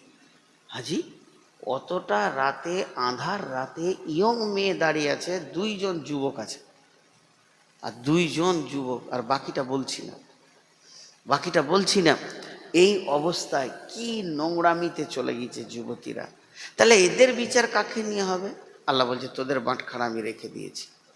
বিসমিল্লাহির রহমানির রহিম। ও মারিয়াম ইবনাতা ইমরান আল্লাতী আহসানাত ফারজাহা ফানাফাকনা ফীহি মির রূহিনা ওয়া সাদ্দাকাত বিকালিমাতি রাব্বিহা ওয়া কুতুবিহি ওয়া কানাত মিনাল কানিতিন। পৃথিবীর বুকে একটি যুবতী মেয়ে এসেছিলেন, যুবতী অবস্থায় চলে গেছেন, তার গায়ে পৃথিবীর কোনো পুরুষ হাত দেয়নি। মেয়েটি কত পবিত্র ছিল, কোনো পুরুষ তার গা হাত দেওয়া দূরের কথা, টাচ করেনি। সেই মেয়েটিকে হযরতে ইমরান আলাইহিস সালাম, নবীর বেটি হযরতে মারিয়াম, আল্লাহ মারিয়ামকে কত সম্মান দিলেন, ওকে নবুয়তি টাইটেল দিয়েছেন। মারিয়াম রাদিয়াল্লাহু আনহা নয়, মারিয়াম আলাইহাস সালাম। এই মেয়েটি এত যুবতী, এত সুন্দরী, সুশ্রী, জীবন জীবনেও তার গায়ে পৃথিবীর কোনো পুরুষ হাত দেয়নি। মসজিদে থাকতো পাশে, গোসলখানায় গোসল করত। জি, বড় দুঃখ লাগে, আমাদের ঘরে ফেরেশতা ঢুকবে, আমাদের যে ঘরগুলো আছে ফেরেশতা ঢুকবে, কেন ঢুকবে না? 28 বছর বিয়ে করেছে, ফরজ গোসল জানে না গো, তাহলে ওই ঘরটা তার ফেরেশতা ঢুকবে? কি নোংরা করে রেখে দিয়েছে দু বুড়ো বুড়ি, 8টা ছেলে বানিয়ে দিলে কিন্তু ফরজ গোসল জানে না, একটা ঘর নষ্ট। বেটাটা যদি কলেজে পড়ে তো সব নায়িকার ছবিগুলো টেঙে রেখেছে ঘরে, বিটিটা কলেজে পড়ে তো খেলার প্লেয়ার আর নায়কের ছবিতে ভর্তি, তাহলে ও ঘরটাও ফেরেশতা দুটো ঢুকলো না। আর একটা ঘর রয়েছে যদিও, তো ওখানে আবার এলসিডিতে চলছে সারা দিন রাত, ঝুমুক ঝুমুক করে বাজে, তাহলে এ ঘরটাও নষ্ট। তাহলে কোথায়, তাহলে বটুখানাটা মনে হয় ভালো আছে। মাথা খারাপ, পার্টির নেতার ছবি কটা ওইখানেই রেখেছে ও, আবার তৃণমূল করে। আর এখন তৃণমূল করে মানে ও জান্নাতের লোক, ও জাহান্নাম যাবে না। বাস এই হয়ে গেছে কাণ্ড। এতে নেতাদের অবস্থা হচ্ছে ব্যাঙের মতো। ব্যাঙ বুঝেন? এক ব্যাঙের বিয়ে হবে তো মশার কাছে ধার নিয়েছে টাকা, বিরাট আয়োজন, তো 15 টাকা ধার নিয়েছে। কত বলেন? 15 টাকা। বিয়ে হয়ে গেল, 72 ডজন ছেলে হয়েছে ওর। পুকুরের ধারে বসে রয়েছে জলাশয়ে, আর সেই ব্যাঙাচিগুলা কিল কিল কিল কিল কিল কিল করছে আর কি, আর এমনি করে করে দেখছে ঠান্ডা থেকে। এবার মশাটা কানের কাছে গিয়ে বলছে পন পন পন পন, 15 টাকাটা দে, বিয়ে করলি বেটা বিটি হলেও চোখ ঠান্ডা হয়েছে তো আমার টাকাটা দে। তখন ও বড় গাল করে বলছে কবে দিয়েছিলি? আর দিবে না, টাকা ঝেড়ে দিচ্ছে। ব্যাঙ দেখছে, হ্যাঁ মশা দেখছে, তোকে আমি কাবু করতে পারবো না, আমার দ্বারা হবে না। তা সাপের সঙ্গে দেখা করে বলছে ভাই বিচারটা করে দে, বিয়ের আগে টাকা নিলে গো, এতগুলা ছেলে করিয়ে দিলে কিন্তু এখন টাকা শোধ দিচ্ছে না। বলছে কোথা রয়েছে, কোথা খবিষ্ট, বলো ওই পুকুরের ধারেই বসে রয়েছে, বেটা বিটি দেখছে। আর এমনি করে যে ব্যাংকটাকে যখন সাপে ধরেছে তখন খালি বলছে বাপ লে, এবার টাকা লে। মশা বলছে টাকা লাগবে না, তোকে যে ধরেছে না, হাপড়ে ধরেছে মাথা, ঠ্যাং লড়িয়ে যাবি কোথা, যবার বলবি বাপ লে তো আবার ভিতরে যাবি, ওপরে আর আসবি না। তা নেতারা দৌড়ে দৌড়ে ঘুরবে আর বলবে কই গো খালু কেমন আছো, ভোটের আগে। ঠিক মনে হবে যেন যে বড় শালিটারই বেটাও, আমার ছোট শালির নিজের বেটা। কই গো খালু কোথার, ওই যে তোর মা আমার শালি রে, ভোট নিবে। আর ভোট যখনই হয়ে গেল কম, আবার 2 দিন পর যখন ট্যাঙ্গে বাড়ি পড়ছে তখন বলছে লে, এই তো নেতাদের জীবন। তো আল্লাহ তাবারাক ওয়া তাআলা মারিয়াম আলাইহিস সালামকে কেন্দ্র করে কত দামি কথা বলছে শুনেলেন। মা আমার, বোন আমার, আমাদের ঘরগুলি এত নোংরা, ফেরেশতা ঢুকবে না। ও মারিয়াম, মারিয়াম রে, ও মা মারিয়াম, তোমার কি সম্মানী কথা বলবো, তুমি যে কত দামি, তুমি যে কত সম্মানী, কোন দিকটা তোমার বলবো খুঁজে পাই না। তুমি গোসলখানায় আছো, গোসলখানাতে মহিলা থাকলে পরিপূর্ণ শরীরে কাপড় থাকবে না, গোসলখানার দরজা লাগানো আছে, গোসল শুরু হয়ে গেছে, পৃথিবীর কোনো পুরুষ তার গায়ে হাত দিল না, অথচ গোসলখানায় যখন ঢুকেছে দেখছে সুন্দর একটি সুশ্রী যুবক গোসলখানার দরজার পাশেই দাঁড়িয়ে রয়েছে। মারিয়াম তাড়াতাড়ি গায়ে কাপড়টা নিয়ে বলছে হে যুবক তুমি বেরিয়ে যাও, আল্লাহ এই যুবক থেকে তুমি আমাকে বাঁচাও। যুবক তখন মুখ খুলে বলছে আমার লিঙ্গ নাই, আমার সেক্স নাই, আমি তো মানুষ নই, তুমি দেখছো মানুষ কিন্তু আমি জিবরাইল, আমাকে আল্লাহ পাঠিয়েছে তোমার সঙ্গে মোলাকাত করতে, তাই আমি মানুষের রূপ ধারণ করে এসেছি, যুবকের রূপ ধারণ করেছি, আমি তো তোমার গায়ে হাত দিব না। হে মারিয়াম তুমি কত দামি, তোমার কাছে আল্লাহ খবর পাঠিয়েছে, আমি খবরটা দিতে এসেছি, খবরটা লাও সুসংবাদ, তুমি সন্তানের মা হবে। তখনই মারিয়াম লম্বা জিভ বের করে বলছে, আমাকে কোনো পুরুষ দেখলো না, আমাকে কোনো পুরুষ চিনল না, আর আমি সন্তানের মা হব, এই লজ্জাটা কোথায় রাখি রে জিবরাইল? জিবরাইল বলল, মারিয়াম, ইজ্জতের মালিক আল্লাহ, বেইজ্জতের মালিক আল্লাহ। সন্তানটা হলে তোমার সম্মান বাড়বে, বরং সম্মান কমবে না। জিবরাইল ফুঁক মেরে দিলে, ফানাফাকনা ফীহি মির রূহিনা, ওর গায়ে যখনই ফুঁক মেরে দিলে তো 9 মাসের হয়ে গেল। সঙ্গে সঙ্গে চলে যাও তুমি জঙ্গলে, খেজুর গাছে খেজুর নাই, ওই ডাল ধরো, লড়াও, আপনা আপনি আল্লাহর কুদরতে খেজুর পড়বে। খেজুর পাচে খেজুর খাও আর পানি খাও। এখান থেকে বড় বড় মুফাসসিররা বলছে, যদি কোনো আমার বেটি প্রেগন্যান্ট অবস্থায় থাকে, পেটে বাচ্চা থাকে, ওর প্রথম খাবার হচ্ছে খেজুর আর পানি। সমস্ত যা যা দরকার বাচ্চা হতে আল্লাহ সব দেবে। তো খেজুর খাও আর পানি খাও। খেলো। আল্লাহ বললে, মারিয়াম তুমি মুখ বন্ধ করে লাও, তোমার সম্মান আমি বাড়াচ্ছি। কচি বাচ্চা কথা বলছে, কচি বাচ্চা কথা বলে। 4টা কচি বাচ্চা কথা বলেছে, হাদিসের মধ্যে আছে, তফসিরে আছে। তার মধ্যে ঈসা আলাইহিস সালাম গোটা দুনিয়াকে বলছে, আমার মাকে কেউ গাল দেবে না, আমি নবী, এবং আমার আল্লাহ আমার মায়ের ভিতর দিয়ে আমাকে এনেছে বিনা বাপে। মারিয়ামের দাম বেড়ে গেল, কমবে কোথা, বেড়ে গেল। আল্লাহ বলছেন,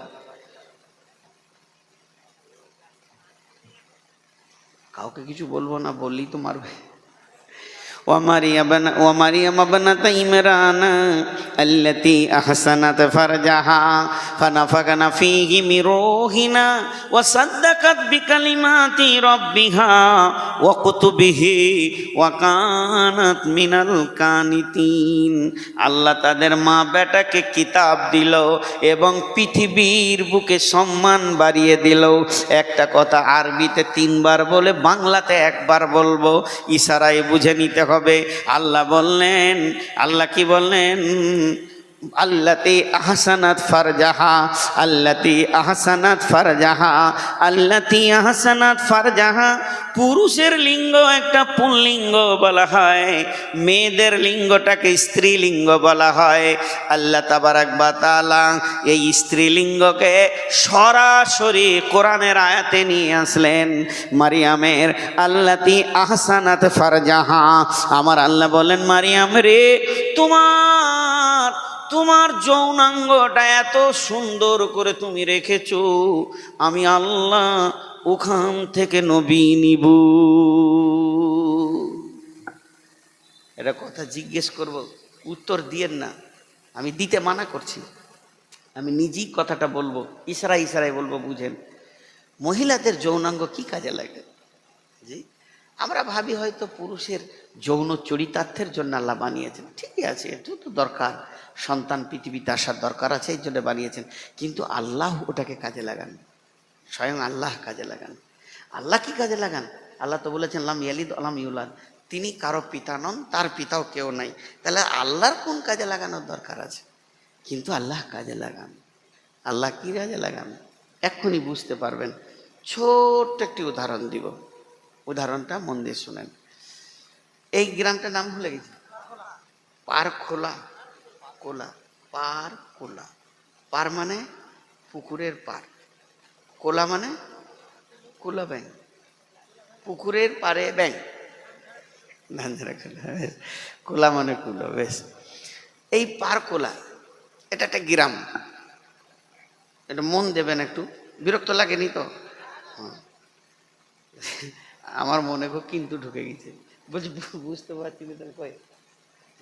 তো এখন ঘটনা হচ্ছে, ধরেন আমি ফোন করলাম আপনাদেরকে যে ইনশাল্লাহ 9টার মধ্যে ঢুকে যাচ্ছি।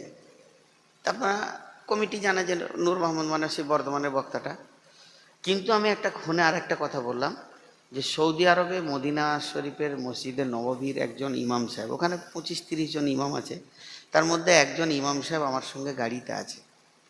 আচ্ছা, এই কথাটা শুনলে আপনারা খুশি হবেন না? তিনি কথা বলবেন না, তেনার কথা বুঝবেনও না, কিন্তু তারপরও আপনার দিলটা বড় হবে, আহা, রসুলের মসজিদের ইমাম আসছে গো, কতক্ষণ থাকবে? 9টায় ঢুকবো, 11টায় পালাবো, 2 ঘন্টা। তারপরেও এই পার্কওয়ালার যুবকরা তাড়াতাড়ি করে একটা ঘরকে রেডি করবে, ভালো ঘর, ভালো বিছানা, অ্যাটাচ বাথরুম, যেন আমাদের মেহমান কষ্ট না পায়। কিন্তু যদি বলি যে আমার সঙ্গে কালো ডাকাত চললো, হ্যাঁ, তখন লাঠি নিয়ে পার্কওয়ালার ওইখানে দাঁড়িয়ে থাকবে, যোকে ওখানে নামাতে তু আয়। মানে ওর ভালো জায়গা নাই। তবে কি কালো ডাকাতের জায়গা এখানে নাই? আছে, ওর মতো মাল আছে। ও ঠিক মাতাল সালে গিয়ে বসে পড়বো ওদের সাথে, আমাকে বলবে তুমি 2 ঘন্টা বকে এসো, আমি এখানে কাটিয়ে লিজি, বাস। এই তো হলো কথা। এখন এক কথাই বলবো এই কথাটাকে, সফরের মধ্যে কিছুক্ষণের বিরতি, লোকটা যেমন জায়গা তেমন। কথাটা বুঝাতে পারলাম? সফরের মধ্যখানে কিছুক্ষণের বিরতি, লোকটা যেমন জায়গাটা তেমন। আরেকবার বলবো, কারণ এটা দর্শন তর্থ। লম্বা সফরের মধ্যে কিছুক্ষণের বিরতি, লোকটা যেমন জায়গা। বন্ধুরা আমার, যত মানুষ পৃথিবীতে আসে জান্নাত থেকে আসে, হিন্দু, জৈন, খ্রিস্টান, ইহুদি, নাসারা। কোন জান্নাত থেকে আসে? জান্নাতুল ফেরদাউস থেকে আসে। জান্নাতুল ফেরদাউসের ভিতরে একটি ময়দান আছে যার নাম আলামে আরোয়া, সেখান থেকে আত্মাগুলো আসে। এবার আবার সে কোথা যায়? ঘুরে এসে নিজের জায়গায় চলে যায়। রোডটা কেমন? রোডটা শুনেলেন, যদি কেউ পারখোলা থেকে বের হয় তেহাট্টার ঘাট হয়ে, আবার ওই দিকে ঘুরে গিয়ে পলাশি হয়ে, আবার দেবগ্রাম হয়ে, ডিঙ্গেল হয়ে, বিলবাড়ি হয়ে যদি কেউ আবার চলে আসে এই পারখোলাতে, একে বলা হবে ঘুরে এসেছে। মধ্যখানে জানালেন ওই পলাশিতে কিংবা কোনো একটা জায়গায় মাত্র 1 ঘন্টা দাঁড়িয়েছে, তার বেশি দাঁড়ায়নি, গাড়িটা এরকম ঘুরছে। তেমনি আমাদের ঘোরার সফর চলছে। আমরা আলামে আরোয়া মানে জান্নাতুল ফেরদাউস থেকে সফর শুরু করেছি। আমাদের সফর চলছে মায়ের পেট হয়ে, দুনিয়ার ভিতর হয়ে, দুনিয়ার ভিতর হয়ে কবরের ভিতর দিয়ে, কবরের একটা মোড় আছে পার হয়ে বড় একটা শহর কিয়ামত, সেইটা পার হয়ে একটা ব্রিজ আছে, তার নাম হলো পুলসেরাত। ওই পুলসেরাত পার হয়ে আবার যখন জান্নাতে চলে যাব, এরই নাম হচ্ছে সফর। কোরআন বলছে যাও, আবার তোমাদেরকে ফিরে আসতে হবে, তার মানে ওখানেই যেতে হবে। এবার যার আমল খারাপ হবে মধ্যে রাস্তায় তাকে জাহান্নামের পুলিশ আটকিয়ে জাহান্নামে ভরে দেবে। এবার মেয়েদের সরঙ্গা। কেন এই কথাটা বললাম? যতগুলি মানুষ পৃথিবীতে এসেছে আদম নবী বাদ দিয়ে, প্রত্যেকটি মানুষকে মেয়েদের পেটে কিছুক্ষণ বিরতি নিতে হয়েছে। সেখানে আমাদেরকে থাকতেই হচ্ছে, সেখানে হাত পা চোখ কান গ্যারেজে ফিটিং হচ্ছে, আত্মার সঙ্গে দেহের সম্পর্ক হচ্ছে। এখন মার বোন যদি মনে মনে করে এই জায়গাটা আমি পবিত্র রাখবো, তো ভালো সন্তান সেখানে অবস্থান করবে। যদি কোনো আমার বেটি লুচ্চাকে দিয়ে তার সরঙ্গাকে নোংরা করে দেয়, বিনা লাইসেন্সে পুরুষ দিয়ে, বিনা মহারানায়, বিনা বিয়েতে যদি সে নোংরা করে দেয়, সরঙ্গাটাকে যদি সে শেষ করে দেয়, তাহলে জেনে এলেন ওই পেটের ভিতরে ভালো সন্তান আল্লাহ পাঠাবেন না। সেই মা আমার ভালো সন্তানের মা হবে না। তার পেটে জুয়ারি, লুচ্চা, লম্পট ছাড়া, রান্ডি ছাড়া ভালো সন্তান হবে না। মারিয়ামের পেটটা এত পবিত্র ছিল, আল্লাহ তার ভিতরে নবী নিয়ে সারা পৃথিবীর যুবতীদেরকে বলে দিতে চাইল, তোমরা তোমাদের সরঙ্গায়ের হেফাজত করো, খবরদার লুচ্চাকে দিয়ে নোংরা করিও না। যদি নোংরা করে দাও তোমাদের পেটে ভালো সন্তান হবে না।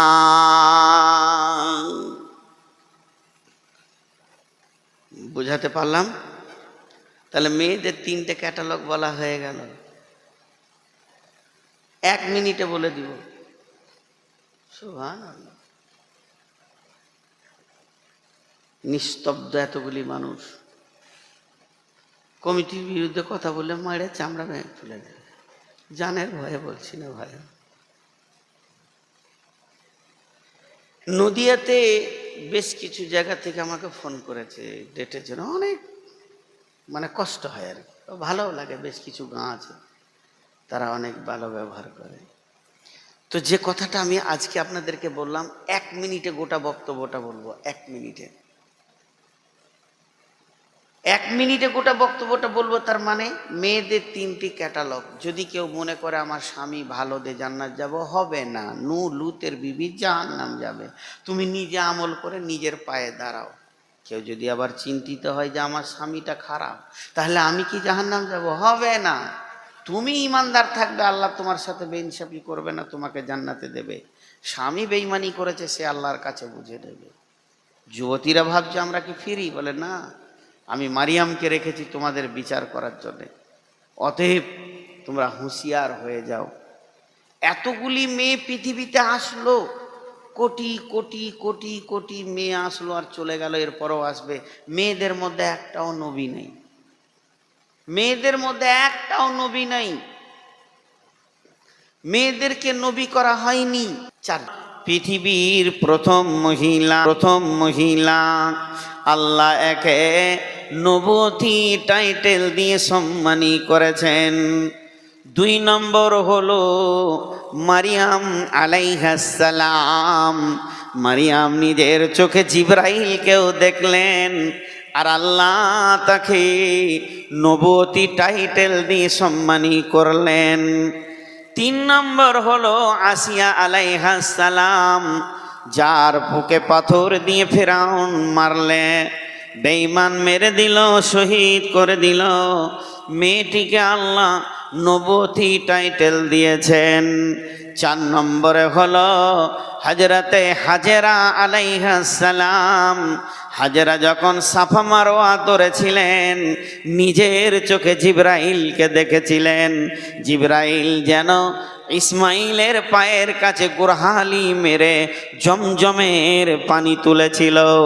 অতএব বন্ধুরে, মেয়েদেরকে আল্লাহ নবুয়তি টাইটেল দিয়ে সম্মানী করেছেন। আল্লাহ সূরা বাকারায় বলছেন, হুন্না লিবাসুল লাকুম ওয়া আনতুম লিবাসুল লাহুন্না। এই আয়াতটা তাফসীর করে আজকের মতো সমাপনী দেব, পুরো 2 ঘন্টা হয়ে যাবে। আপনাদের কাছে একটা ভিক্ষা চাইছি আমি, দোয়া করবেন। শরীর অনেক দুর্বল, এই মাইকে সাউন্ড হচ্ছে বলে আমি আসিনি, এতক্ষণ বিলকুমারী মাদ্রাসাতেই শুয়েছিলাম সন্ধ্যা থেকে, সূর্য ডোবার আগেই এসেছে।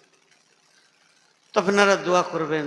2 ঘন্টা আমি চালাচ্ছি তার জন্য নয়, এইটা আল্লাহর কত সুন্দর কথা। আল্লাহর এই কথাটা খালি একবার মেজারমেন্ট করেন। পৃথিবীতে কত ছন্দ, কত কবিতা স্বামী স্ত্রীকে নিয়ে আল্লাহ বানিয়েছেন, কিন্তু আল্লাহর ভাষাটা দেখেন কেমন। আল্লাহর ভাষাটা, আল্লাহর ছন্দটা কত সুন্দর। ভাই আপনারা বিরক্ত হচ্ছেন নাকি? মন চঞ্চল হয়ে গেছে, এদের ঘর যেতে মন যেছে, মনে মনে ভাবছে যে ছাড়ছে না রে, আর না অতক্ষণ পারবো না। হ্যাঁ, ওটাই 8 ঘন্টা হলে পুরো 2 ঘন্টা 5 মিনিট হয়ে যাবে আবার। তো যাই হোক, আমি আপনাদের সামনে এটা তাফসীর করছি, একটু ধ্যান দেন। এতক্ষণ তো গুছিয়ে দিলাম। আল্লাহ বলছেন হুন্না লিবাসুল লাকুম ওয়া আনতুম লিবাসুল লাহুন্না। পুরুষদেরকে বলছে তোমরা নারীদের পোশাক, আর নারীকে বলছে তোমরা পুরুষের পোশাক। লাও ভেজাল, মানে আমার গায়ে যেগুলো আছে এগুলো আমার বিবি, আর আমার বিবির গায়ে যেগুলো আছে ওগুলো আমি। সবাই সবাই আল্লাহ পোশাক বললেন কেন? এটা তো বলতে পারতো তোমার প্রাণের হৃদয় মানুষ তোমার বিবি, তোমার বিবির প্রাণের হৃদয়ের মানুষ তোমার স্বামী। কত কথা, কত ছন্দ পৃথিবীতে এসেছে, কত কবিতা। তা না বলে আল্লাহ পোশাক বলছে। এটা 4 রকম তাফসীর আছে, 4 রকম তাফসীর একটা একটা করে করছি গুনিয়ে গুনিয়ে। নাম্বার 1, বিসমিল্লাহির রহমানির রহিম। হুন্না লিবাসুল লাকুম ওয়া আনতুম লিবাসুল লাহুন্না। আল্লাহ তাবারাক ওয়া তাআলা বলেন, ও নারীর দল, তোমার শরীরে যে কাপড়গুলো আছে এগুলো তোমার স্বামী। ও পুরুষের দল, তোমার শরীরে যে কাপড়গুলো আছে এগুলো তোমার বিবি। অর্থাৎ বিবি তোমার পোশাক, স্বামীও তোমার পোশাক। নাম্বার 1, পোশাক কি করে, পোশাক কি করে, পোশাক কি করে, পোশাক কি করে?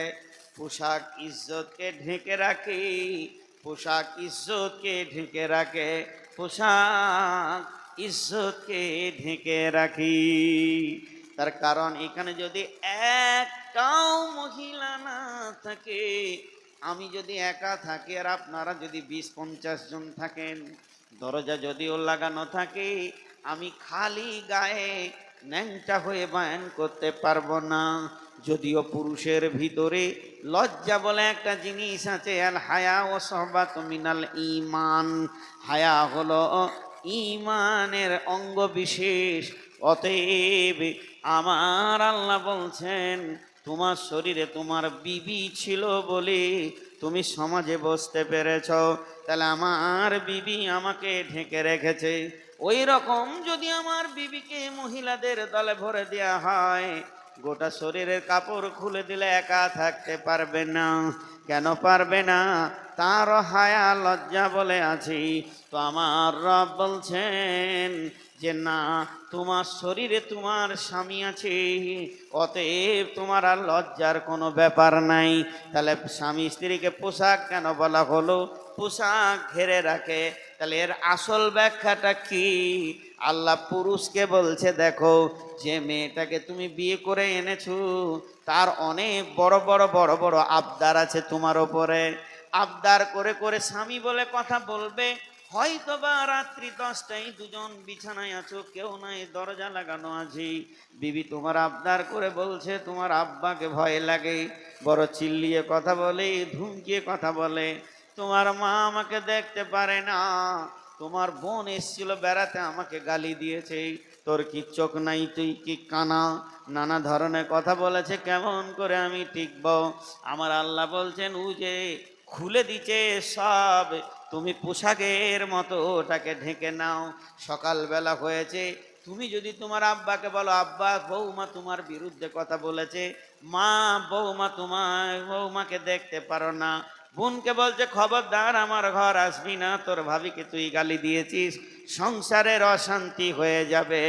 অতএব আমার আল্লাহ বলছে, পোশাক যেমন ইজ্জতকে ঢেকে রাখে, তোমার বিবি তোমাকে যাই বলুক আবদার করে, ওগুলোকে তুমি ঢেকে নিবে, ট্যাকেল করবে।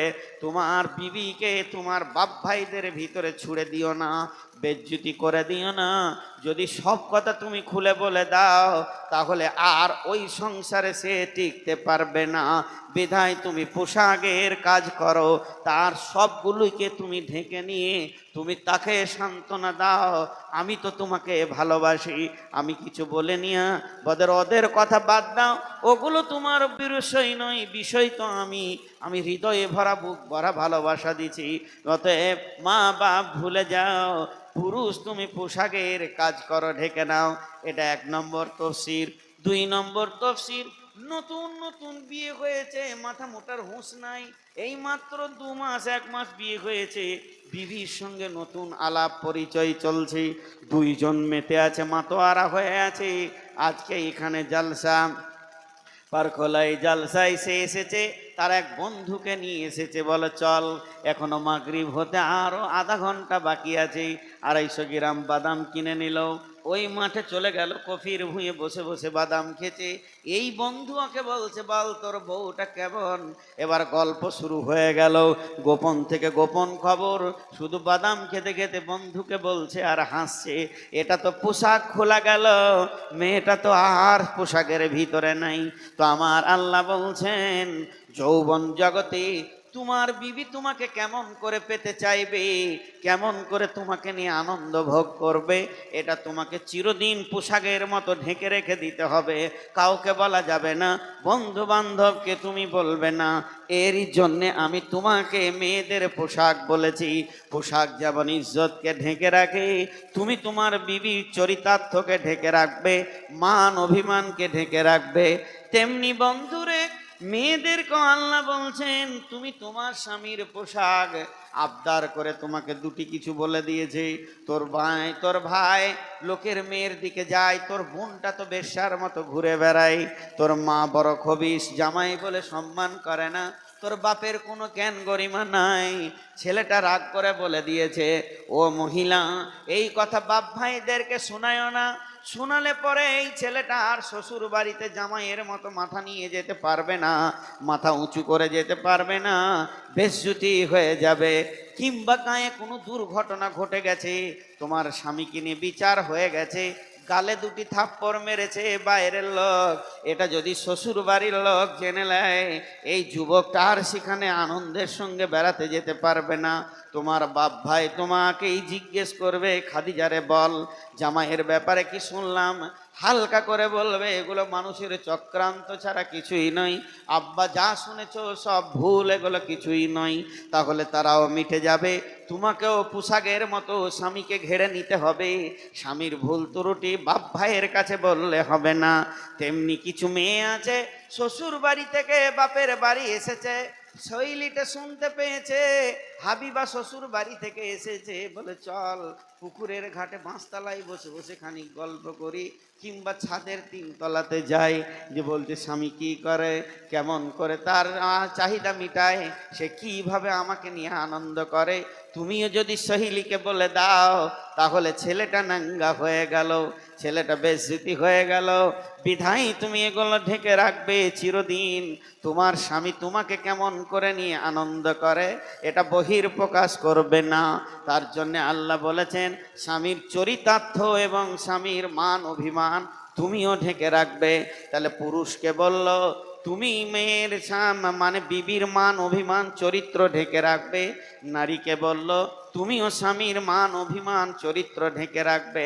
এরই জন্যে আল্লাহ বলেছেন, হুন্না লিবাসুল লাকুম ও আনতুম লিবাসুল লাহুন্না, তুমি তার লিবাস, সে তোমার পোশাক।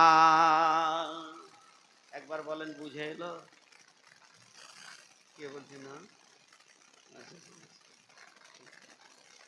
হ্যাঁ, আমার কলজে শুকিয়ে যেতে, এই তো না বুঝি ঘর গেছে,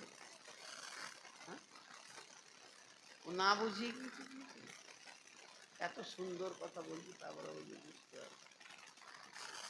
এবার দ্বিতীয় ওই আয়াতের আবার দ্বিতীয় তফসির 4 রকম হবে, একরকম হয়ে গেল। পোশাক কি করে মানুষ, পোশাককে কি করে যত্ন করে, সব থেকে বেশি যত্ন করে কাকে? পোশাক। ভাত খেতে বসেছে, মাছ মাংস সব আছে, আর একটু ভাত এখানে পরে গিয়ে হলুদ লেগে গেছে, তো এটাকে ধরে বেড়াবে, তারপর সাবান আছে, তারপর এটা একটু সাফ করে দিই। মানে পোশাক নোংরা হোক, এটা কেউ, একমাত্র পাগল ছাড়া, পাগলের কথা বাদ দেন, মানুষ এমনি করে করে ঝাড়বে। পোশাককে কি করে মানুষ যত্ন করে? জি, মানুষ পোশাককে কি করে যত্ন করে। আমার আল্লাহ বলছেন, নারীদেরকে স্বামী তোমার পোশাক, তুমি তার যত্ন করো। আর পুরুষকে বলছেন, নারী তোমার পোশাক, তুমি তার যত্ন করো। কেমন করে যত্ন করবে? আপনি গোসল করতে শুরু করেছেন, বিবি এসে বলবে সাবানটা দাও, আমি পিঠটা একটু দলে দিই, ঘষে দিই, ঘাড়ের ময়লাগুলো একটু তুলে দিই। বিবি আপনার পিঠের ময়লা তুলে দিল, ঘাড়ের ময়লা তুলে দিল, সুন্দর করে গোসল হয়ে গেল। তেমনি বিবিও যদি গোসলখানায় ঢুকে, তুমি কেন বাইরে বসে থাকবে? তুমিও ঢুকে যাও, তার পিঠগুলোকে সাবান দিয়ে ঘষে দাও, কারণ ওটা তোমার পোশাক। তুমি ওকে গোছিয়ে নাও, সুন্দর করে নাও, গালে ময়লা আছে তুলে দাও, মাথা ব্যথা আছে একটু টিপে দাও। তুমি তার যত্ন নেবে, সে তোমার যত্ন নেবে। বিবি ভ্যারাইটিস খাবার বানাবে, স্বামীকে খাওয়াবে, স্বামী ভ্যারাইটিস জিনিস এনে বিবিকে দিয়ে আনন্দ দেবে, একজন আর একজনকে যত্ন নেবে। এর জন্য আমি বলেছি, তুমি তার পোশাক, তোমার পোশাক সি। বুঝে এলো? 2 নম্বর। 3 নম্বর, পোশাক কি করে? পোশাক মানুষের ইজ্জতকে বাড়ায়। একটা মানুষ ন্যাংটা আজি একটা লুঙ্গি পরলো, ইজ্জতটা খানিক বাড়লো, সৌন্দর্য বাড়লো। গেঞ্জি পরবে, আর একটু বাড়বে। জুব্বা পরলাম আমি, আর একটু বাড়লো। যখন কোটটা পরেছি, আরও বেড়েছে। টুপি পরলাম, তা আরও বাড়লো। চশমা পরবো, আরও বাড়বে। পোশাক যত বডিতে লাগে, তত মানুষের সৌন্দর্য বাড়ে।